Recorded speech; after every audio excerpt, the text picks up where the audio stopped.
சமீபத்தில் நீங்கள் பார்க்கும் பொழுது காற்றை கேன்களிலே விற்கிறார்கள். 600 ரூபாய் ஒரு கேன். அந்த அளவுக்கு காற்று பஞ்சம் வர ஆரம்பித்திருக்கிறது. உலகத்தில் அதிக மாசு உள்ள நகரங்களிலே சைனாவுடைய ஷாங்காய் நகரம் இருக்கிறது, இந்தியாவிலே டெல்லி இருக்கிறது. அதிகப்படியான கார்பன் டை ஆக்சைடு கலந்து சுவாசிக்க முடியாத அளவில் அது இருக்கிறது. இது போன்ற பல நகரங்கள் உலகளாவிய சுவாசிக்கிறதுக்கு காத்தில்லாத நிலைமை உருவாயிருக்கிறது. ஆனால் வேதம் சொன்ன அந்த 7ஆம் அதிகாரத்தில் சொல்லப்பட்டது இன்னும் வேறொரு காரியத்தை குறிக்கும்.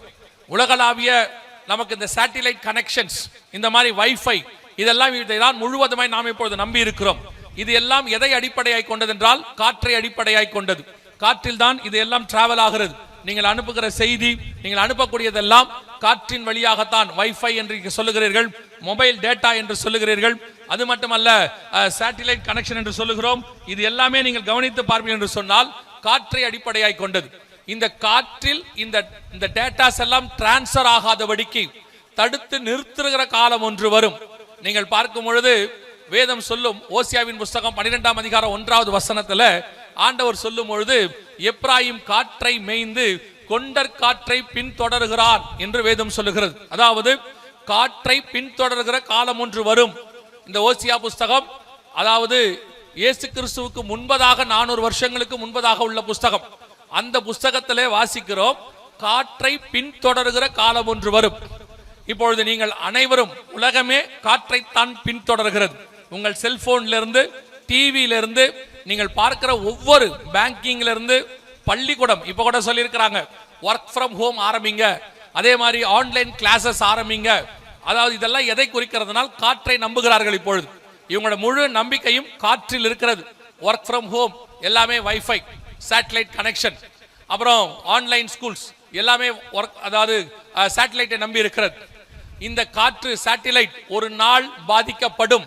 வேதம் சொல்லுகிறது, உபதேயாவின் புஸ்தகம் 4வது வசனத்தில் ஆண்டவர் சொல்லுகிறார், நீ வானத்துக்கு உயர ஏறி நட்சத்திரங்களுக்கு நடுவே நீ உன் கூட்டை கட்டினாலும் அங்கே இருந்து உன்னை நான் விழ பண்ணுவேன் என்று கர்த்தர் சொல்லுகிறார்.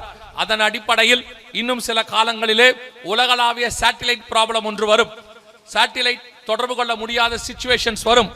சில நாட்கள், ஒரு சில நாடுகளிலே சில நாட்கள், ஒரு சில நாடுகளிலே சில வாரங்கள், ஒரு சில நாடுகளில் சில மாதங்கள் இந்த பாதிப்பு இருக்கும். சரி பண்ணுவதற்கு கொஞ்சம் நேரமாகும். ஆனால் ஒரு மிகப்பெரியதான ஒரு சூரிய புயலோ அல்லது ஏதோ ஒன்று மிகப்பெரிய பாதிப்பை ஏற்படுத்தும். சேட்டிலைட் எல்லாம் சில நேரங்கள், சில மணி நேரங்கள், சில நாட்கள் வேலை செய்யாத காலம் ஒன்று வரும். அதன் அடிப்படையிலே காற்று பிடிக்கப்படுகிறது என்று வேதம் சொல்லுகிறது. அந்த காலத்தை நோக்கி தான் நாம் போகிறோம். ஒரு பக்கம் உணவு பஞ்சம், ஒரு பக்கம் தண்ணீர் பஞ்சம், ஒரு பக்கம் காற்று பஞ்சம். இதுக்கு நடுவில் நான் முதல் நாள் சொன்னது போல இதெல்லாம் வெளியில் நடக்கிற அடையாளங்கள். அதே போல சபைக்குள்ளேயும் ஒரு அடையாளம் இருக்கிறது, சபைக்குள்ளும் ஒரு பஞ்சம் இருக்கிறது.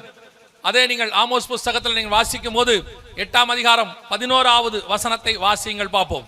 இதோ நான் தேசத்தின் மேல் பஞ்சத்தை அனுப்பும் நாட்கள் வரும். ஆகார குறைவினால் உண்டாகிய பஞ்சம் அல்ல, அது எல்லாம் இருக்கிறது. ஆகார குறைவினால் உண்டாகிய பஞ்சம் அல்ல, ஜல குறைவினால் உண்டாகிய தாகமும் அல்ல.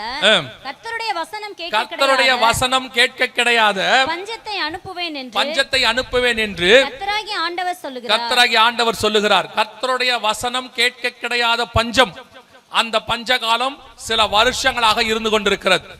கொரோனாவுக்கு முன்பதாக திருச்சபைகளிலே ஒரு 10-15 ஆண்டுகளாக வசனத்தை விட்டு வழி விலகின திருச்சபைகள் தான் ஜாஸ்தி. வசனத்தை விட்டு வழி விலகின ஊழியம் தான் ஜாஸ்தி. அவர்கள் எல்லோரும் உலகத்துக்கு நேராக, உலக ஆசீர்வாதத்துக்கு நேராக திரும்பி விட்டார்கள். ஆனால் கொரோனா நேரத்திலே கர்த்தர் ஒரு பெரிய கூட்டத்தை வசனத்துக்கு நேராக திருப்பினார். அவர்களுக்கு அப்போதுதான் புரிந்தது, கொரோனாவிலே நம்ம இடத்துல பணம் இருக்கிறது, ஆஸ்தி இருக்கிறது, நம்ம இடத்துல தேவையான அளவுக்கு வசதிகள் எல்லாம் இருக்கிறது, ஆனால் சுவாசிக்கிறதுக்கு ஆக்சிஜன் இல்லை, சிலிண்டர் கிடைக்கல, ஐசியூல ஒரு பெட் கிடைக்கல. அப்போதுதான் ஒரு சிலருக்கு புரிந்தது, உண்மையான ஆசீர்வாதம் என்பது பணமோ ஆஸ்தியோ சம்பாத்தியமோ அல்ல, இதை நமக்கு தேவையானது ஜீவன். அந்த ஜீவனை சுகத்தோடு கூட வைத்திருக்கதான் உண்மையான ஆசீர்வாதம். நம்ம ஊர்ல ஒரு காரியம் சொல்வார்கள், ஆரம்பத்தில் படித்திருக்கிறோம் நாம், நோயற்ற வாழ்வே குறைவற்ற செல்வம் என்று சொல்வார்கள். அதை கொரோனா நேரத்தில் தெளிவாக புரிந்து கொண்டோம். ஆனால் வேதாகமத்தில் சொன்ன இந்த காரியத்தை 2000 வருஷத்துக்கு முன்னாடி சொன்னதை எவ்வளவு சொன்னாலும் திருச்சபை கேட்காது. கடந்த 15 வருஷமாக கொரோனா பீரியடுக்கு முன்னாடி ஒரு 10-15 வருஷமாக சபைகள் எல்லாம் உலக ஆசீர்வாதத்துக்கு பின்னால் போயிருச்சு. அதுதான் பிரசங்கம், அதுக்கு தான் மரியாதை, அப்படி கூப்பிடுகிற கூட்டத்துக்கு தான் நீங்கள் போய் கொண்டிருந்தீர்கள். அதனுடைய விளைவென்ன? எவ்வளவு ஒரு சிலர் சொன்னாலும் பரிசுத்தவான்கள் வந்து சொன்னாங்க, இல்ல சபை தப்பா போகுது, இம்மைக்குரியது அல்ல மறுமைக்குரியதை பத்தி பேசுறதுக்கு தான் சர்ச். ஊழியமோ சபையோ பரலோகத்திற்கு ஜனங்களை ஆயத்தப்படுத்துவதற்கு, உலகத்திலே பணக்காரன் ஆக்குவதற்கு சபை தேவையே கிடையாது. அதுக்கு உலகமே போதும். உலகத்தில் உள்ளவனுக்கு நன்றாய் தெரியும் பணக்காரன் ஆவது எப்படி என்று. உலகத்தில் எத்தனை கோடீஸ்வரன் இருக்கிறான், அவன் எல்லாம் சபையை சார்ந்தவனா? சபைக்கு வராமல் எப்படி அவ்வளவு பெரிய கோடீஸ்வரர்கள் இருக்கிறார்கள்? உலக கோடீஸ்வரர்களை எடுத்து பாருங்கள். யாராவது சபைக்கு போகிறவன் இருக்கிறானா என்று பாருங்கள். விரல் விட்டு உங்களால் எண்ண முடியும் சபைக்கு போகிற கோடீஸ்வரன்களை. ஆனால் சபைக்கு வந்து உன்னை கோடீஸ்வரன் ஆக்குகிறேன் என்று மாயையாய் பிரசங்கம் பண்ணக்கூடிய கடைசி காலத்தில் உங்களை வழிவிலகர பண்ணுகிற பிரசங்கம் தான் இருக்கிறது. தயவு செய்து விசுவாசிகள் கவனியுங்கள். பணக்காரன் ஆக்க வேண்டும் என்று இயேசு நினைத்தால் ஒரு நிமிஷத்தில் உங்களை பணக்காரன் ஆக்க முடியும். ஆனால் அதற்காக இயேசு வரவில்லை, அதற்காக சிலுவை சுமக்கவில்லை, அதற்காக அவர் மரிக்கவும் இல்லை, உயிர் தழவும் இல்லை. இயேசு வந்தது உங்களையும் என்னையும் பரலோகத்திற்கு கொண்டு போவதற்கு, நித்திய ஜீவனை கொடுப்பதற்கு. எந்த பணமும் ஆஸ்தியும் சம்பாத்தியமும் படிப்பும் கொடுக்காத நித்திய ஜீவனை இயேசு கிறிஸ்துவினால் மட்டும்தான் கொடுக்க முடியும். அதை சொல்லிக் கொடுக்கிற இடம் தான் திருச்சபை. நீங்கள் திருச்சபைக்கு வரும்போது அந்த நித்திய ஜீவனை சுதந்திரிப்பது எப்படி என்று வர வேண்டும். அந்த எதிர்பார்ப்பில் வரணும். அந்த எதிர்பார்ப்பில் வந்தால் பேசுகிறவர்களும் அதை குறித்து பேசுவார்கள். நீங்கள் வரும்பொழுதே பணக்காரனாவது எப்படி, கோடீஸ்வரன் ஆவது எப்படி, ஆஸ்தியை சம்பாதிப்பது எப்படி என்று சொல்லி வருவினால் அதுக்கேற்ற பிரசங்கம் தான் கிடைக்கும். இன்னைக்கு கடைசி காலத்தில் வசன பஞ்சம், இந்த பஞ்சம் வந்த பிறகுதான் சபைகள் எல்லாம் தடுமாற ஆரம்பித்தது. யோசித்து பாருங்கள், கொரோனா என்பது கண்ணுக்கு தெரியாத ஒரு கிருமி. இந்த கிருமியை எதிர்த்து சபை போராட முடியவில்லை. சபை கிருமியிடம் பயந்து விட்டது, சபை மூடப்பட்டு விட்டது. நான் சொல்லுகிறது அரசாங்கம் சொன்ன சட்டம் அல்ல, பயம். நீங்களும் நானும் தான் சபை. கொரோனாவை கண்டு என்ன பயம்? ஆண்டவர் எத்தனையோ கொடிய வியாதிகளை சுகமாக்கி இருக்கிறார். சகோதரன் கூட செய்தி எடுக்கும் பொழுது எத்தனை வருஷத்து வியாதியை ஒரு நிமிஷத்தில் சுகமாக்க அவர் வல்லமை உள்ளவராக இருந்தார்.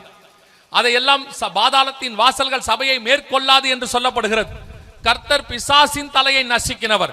இயேசு கிறிஸ்துவின் காயங்களால் நாம் குணமானோம். எத்தனை ஆராதனை, எத்தனை சுகமளிக்கிற ஆராதனை, எத்தனை சுகமளிக்கிற பெருவிழாவை நாம் கண்டிருக்கிறோம். மரித்தோரை கர்த்தர் எத்தனை பேரை உயிரோடு கூட எழுப்பி இருக்கிறார். அப்படிப்பட்ட பெருமை வாய்ந்த திருச்சபையானது ஒரு கண்ணுக்கு தெரியாத கிருமியிடம் பயந்து போய் கடந்துச்சு. காரணம் என்ன? சபை விசுவாசத்தில் வளரவில்லை. சபை பணத்திலே வளர்ந்திருக்கிறது, ஆசீர்வாதத்திலே வளர்ந்திருக்கிறது, ஆனால் விசுவாசத்தில் வளரவில்லை. சபையை கொரோனா பயமுறுத்திருச்சு. இதுதான் நடந்த உண்மை. கடந்த 15 வருஷமாக ஒரு கிருமியை கூட எதிர்ப்பதற்கு சபையினாலே திராணி கிடையாது. அதைத்தான் ஆண்டவர் சொன்னார். இப்பொழுது அதிலிருந்து மீண்டு வந்திருக்கிறோம். நான் ஒன்றை விசுவாசிக்கிறேன், கொரோனா எத்தனையோ பாடங்களை உலகத்தில் உள்ளவர்களுக்கு கற்றுக் கொடுத்திருக்கிறது. அதில் ஒரு பாடம் சபைக்கு கற்றுக் கொடுத்திருக்கிறது. உலகத்தில் உள்ளவைகள் அல்ல, வசனமே நிரந்தரமானது, கர்த்தரே தேவன், அவரை தவிர வேறு எதுவும் காப்பாத்தாது என்பதை இந்த கொரோனா உங்களுக்கு கற்றுக் கொடுத்திருக்கிறது. ஆனாலும் ஒரு கூட்டம் திருந்தாது, இன்னும் ஒரு கூட்டம் அதுக்கு பின்னால் தான் ஓடிக்கொண்டிருக்கும். அப்படி ஏமாற்றுகிற பிரசங்கமும் இருக்கும், அதை நம்புகிற ஒரு கூட்டமும் இருக்கும். விரியன் பாம்பும் இருக்கும், விரியன் பாம்பு குட்டிகளும் இருக்கும். தயவு செய்து இப்போதாவது மனம் திரும்புங்கள். நீங்கள் பூமிக்குரியதை பற்றி கவலைப்படாதிருங்கள். பரலோகம் மிக தெளிவாய் அதை கொடுக்கும். நம்மை உண்டாக்கின பிதாவாகிய தேவனுக்கு வசனம் சொல்லுகிறது, நம் தேவை இன்ன என்பதை நம்முடைய பரமபிதா அறிந்திருக்கிறார். காட்டு புஷ்பத்தை உடுத்துவிக்கிறவர், காட்டு புஷ்பத்தை உடுத்துவிக்கிறவர், குருவிகளுக்கு போஷிக்கிறவர், உங்களையும் என்னையும் விசேஷமாய் படைத்திருக்கிறார். ஒரு நாளும் கர்த்தர் கைவிட மாட்டார். அதிலும் நீங்களும் நானும் இயேசுவின் ரத்தத்தால் மீட்கப்பட்டவர்கள், வேறு பிரிக்கப்பட்டவர்கள், திருச்சபைகளுக்குள்ளே கொண்டு வரப்பட்டவர்கள். ஒரு நாளும் கர்த்தர் உங்களையும் என்னையும் கைவிட மாட்டார்.